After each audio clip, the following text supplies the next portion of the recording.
Hello दोस्तों, नमस्कार। आप सभी लोग सुखी होंगे, स्वस्थ होंगे, संपन्न होंगे, ऐसी मैं उम्मीद करता हूं। आज मैं आप लोगों के बीच ये वीडियो लेकर के आया हूं कि स्याही का कांटा किस काम आता है। देखिए, स्याही का कांटा कई प्रकार के कामों में आता है और ये अपना अपना अलग अलग तरीके से काम करता है। जैसे मान लीजिए, थोड़ी देर के लिए आप कपड़ा ले लेते हैं। कपड़ा लेने के बाद आप उसको शर्ट सिला लेते हैं तो उसको शर्ट बोला जाता है। अगर सिर पे बांध लिए तो पगड़ी बोलते हैं। पैंट सिला लिए तो पैंट बोलेंगे। है तो कपड़ा ही, समझ रहे हैं ना मेरे कहने का मतलब, कि है तो कपड़ा है, लेकिन उसका अलग अलग लोगों ने नाम दे रखा, अलग अलग जगह पे उसका अलग अलग काम। समझ रहे हैं ना? जैसे कपड़ा को आप शर्ट सिला लिए तो शर्ट बोल रहे हैं, सिर पे बांध लिए तो पगड़ी बोल रहे हैं, पैंट सिला लिया आपने तो पैंट बोल रहे हैं। वैसे ही स्याही का कांटा है। इसको आप जिस क्रिया में यूज करना चाहेंगे वो क्रिया ये करेगा। स्याही का कांटा वशीकरण में भी काम आता है। अलग अलग क्रियाएं हैं। स्याही का कांटा एक दूसरे दो व्यक्ति हैं उनके बीच झगड़े लगवाना है, उसमें भी काम आता है। शत्रु चाटन में काम आता है। स्याही का कांटा वशीकरण की बहुत प्रभावशाली विधियों में भी काम आता है। लेकिन ये आम कांटा नहीं, आपको स्याही का सिद्ध कांटा होना चाहिए जो आपके प्रति काम आएगा अगर आप ऐसा करेंगे तब। ठीक है। स्याही एक जानवर होता है।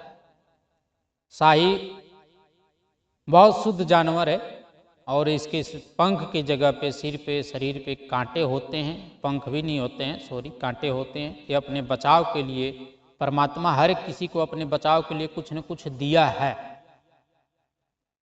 समझ रहे हैं ना आप? तो इनके बचाव, इनके अपनी सुरक्षा के लिए होता है। अब बात करते हैं कि स्याही का कांटा वशीकरण में कैसे काम आता है और शत्रु को परेशान कर रहा है तो उसे ठिकाने करने के लिए कैसे काम आता है। देखिए, वशीकरण अगर आपको स्याही के कांटे से करने हैं तो इसमें बहुत सारी तकनीकें हैं। स्याही के कांटे से आप यंत्र लिख सकते हैं। स्याही के कांटे से आप मिला करके वशीकरण करते हैं, जो कि 3 दिन में इसका बेनिफिट मिलता है। तो स्याही कांटा बहुत एक प्रचलित और बहुत प्राचीन कालों से इसकी ग्रंथों में और हर एक जगह चर्चाएं आई हैं। ठीक है। मैं आपको छोटा सा एक उपाय बताता हूं। अगर स्याही का कांटा आपको मिलता है, आप ज़्यादा भाग दौड़ नहीं करना चाहते, तो स्याही के कांटे और बरगद के पत्ते से भी वशीकरण होता है। आप बरगद के पत्ते पे 3 नाम लिख दें। 3 नाम लिखने के बाद नीचे उस व्यक्ति का नाम लिख दें जिस व्यक्ति को आपको बस में करना हो। जैसे शमशाद, खन्नास, नमरुद्दीन, और उस व्यक्ति का नाम जिसे आपको बस में करना है। आप उस स्याही के कांटे से 9 छेद कर दें उस पत्ते के ऊपर। 9 छेद करने के बाद आप बहते पानी में छोड़ दें तो व्यक्ति आपके बस में हो जाता है। लिखना किस चीज से? आप गोरोचन से लिख सकते हैं नाम को उस बरगद के पत्ते पर। अगर 2 व्यक्तियों में झगड़ा लगाना है तो आप एक कांटा उसके दरवाजे के सामने इस प्रकार से रखें, बिल्कुल नुक उसके दरवाजे के सामने हो, और एक कांटा दूसरे व्यक्ति के दरवाजे के सामने ऐसे रखें, घर में चाहे दीवार में कहीं भी, ताकि नोक जो है कांटे की उसके मेन दरवाजे की तरफ हो। बस आप उन दोनों व्यक्तियों में झगड़ा शुरू हो जाए। तो ऐसे स्याही का कांटा बहुत कार्यों में काम आता है। बहुत सारे लोग कहते थे कि किस चीज़ों पे काम आता है, तो हमने बताया आपको। तो उन व्यक्तियों के बीच, दोनों के बीच झगड़ा शुरू होने लगेगा।